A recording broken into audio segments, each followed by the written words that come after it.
kudu datang ke Demak.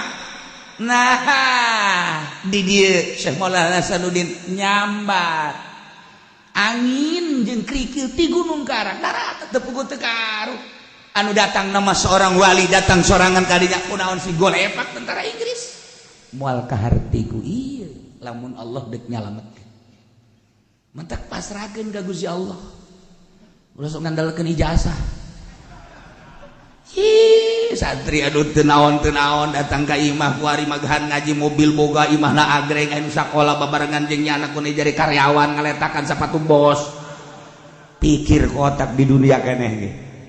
ye di dieu sia seuri-seuri balik basa rakola deui maksudna lain basa sakola kayakinanna lempengkeun ka Gusti Allah didelekeun ku Gusti Allah langsung ke sahabat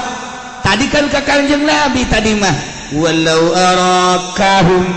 mun Allah ningalikeun ka anjeun Muhammad ieu mah wa yurikumuhum